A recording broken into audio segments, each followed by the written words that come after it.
We're going to talk about solving triangles.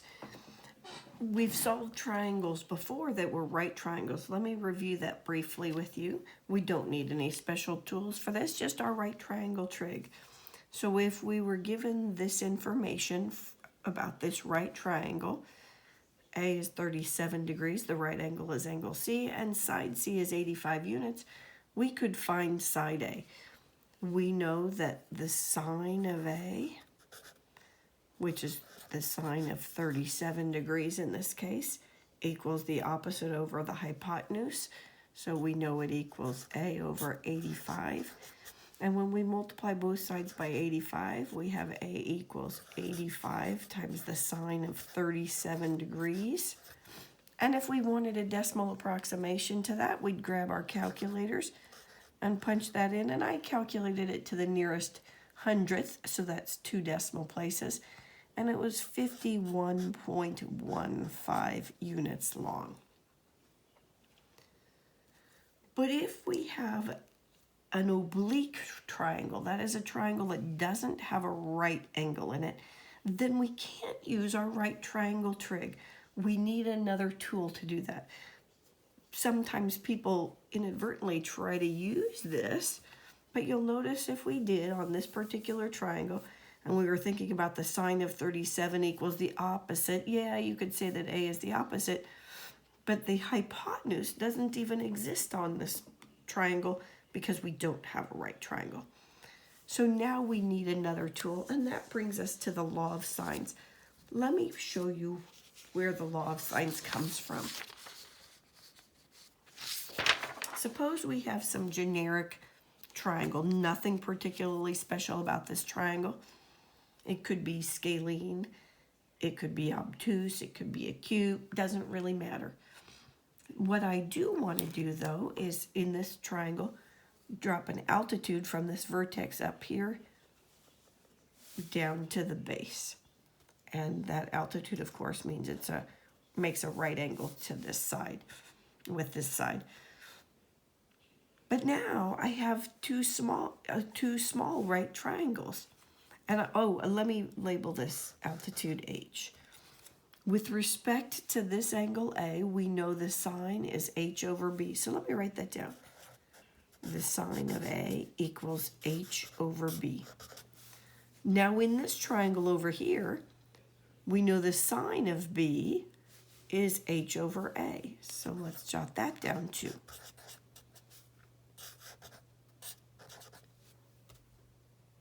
And I'm going to multiply both sides of this equation on the left by B. And when we do that, we have H equals B sine A. And on this side, I'm going to multiply both sides of the equation by A. And I have H equals A sine B. Well, both of these expressions are equal to H, so they must be equal to each other. So we have B sine A equals A sine B. But now I'm going to do one more thing. I'm going to divide both sides by AB. Remember, when you're dividing both sides by a quantity, you do have to ensure that that quantity is not zero, because we can never divide by zero. But these are two sides of a right triangle, or two sides of a triangle. So since they're sides of a triangle, they can't be of length 0. So neither of those are 0, so I don't have any worries about dividing by 0 in this case. They can't. The product of A and B can't be 0. So I'm just going to cancel the B's and cancel the A's. And I have the sine of A over A equals the sine of B over B. So we have the ratio of the sine of an angle and the opposite side is constant for this particular triangle. And it's constant in that it would even be true if we wrote the sine of C equals C. I'm not going to show it again with angle C and side C, but it is true that it would also have that same ratio. And this is called our law of sines. You will see sometimes people write it in this way, with A over sine of A equals B over sine of B equals C over the sine of C. And it just doesn't matter. You can use it in either form you like. I generally use it in this way, but you can use either one. So let's continue. Let's go back to that triangle that I wanted to solve. This one back over here. And again, right triangle trig is off the table for this particular problem because it's an oblique triangle. Again, an oblique triangle is a triangle that does not have a right angle in it. So I'm going to use my law of sines. So remember, here's our law of sines right here. And what I know is I have angle C and side C. I have angle A, and I'm trying to find A. So I'm going to use this equation, the sine of A over A equals the sine of C over C. So let's do that. So I would have the sine of A. Now A is 37 degrees over side A equals the sine of C over side C. So the sine of 103 degrees over 85. Now I'm going to multiply both sides by 85A to clear out my fractions.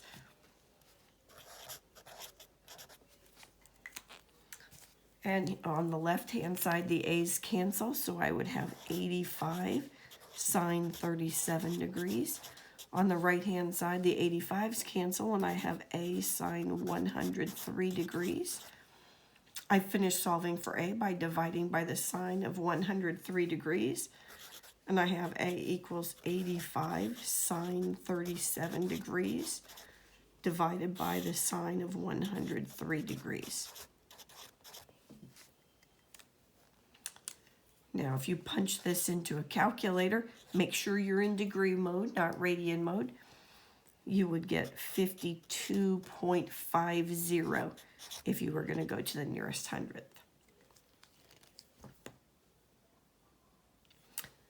But let's keep going. Let's finish solving the triangle. So let me give you a fresh piece of paper, or start with this fresh piece of paper. I have included the side that we just found.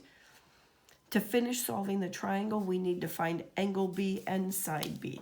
Those are the two pieces of this triangle that we don't have yet. Since we know two angles in this triangle, we can find angle B by just using the fact that the sum of the angles in a triangle adds up to 180 degrees. So we know that A plus B plus C equals 180 degrees. And we have 37 degrees plus B plus 103 degrees equals 180 degrees. And if we solve for B, we would get B equals 40 degrees. So let me pop that into the picture.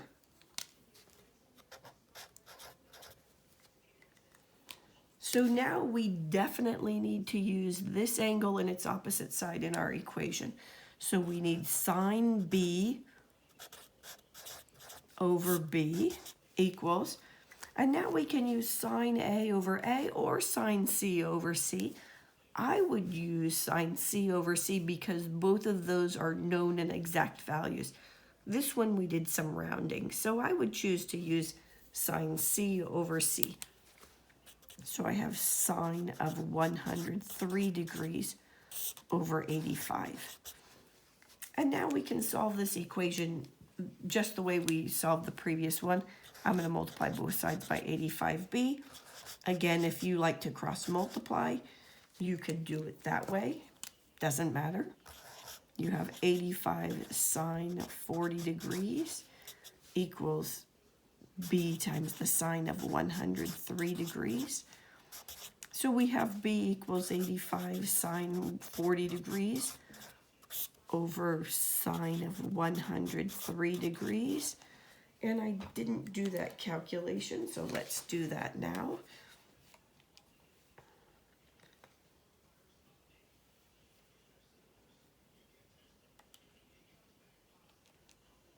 So we have 85 times the sine of 40 degrees divided by the sine of 103 degrees. So we get 56.07. Rounded to the nearest hundredth. I do like to make sure that the relative sizes seem correct. What did I say? 56, about 56.07. Remember, in a triangle, the largest side is always opposite the largest angle. So this is our largest angle. That is our largest side. Here's our smallest angle. It's opposite our smallest side. And these two angles weren't too different in size, and their opposite sides were relatively close as well. So that's one way we can use the law of sines in solving a triangle.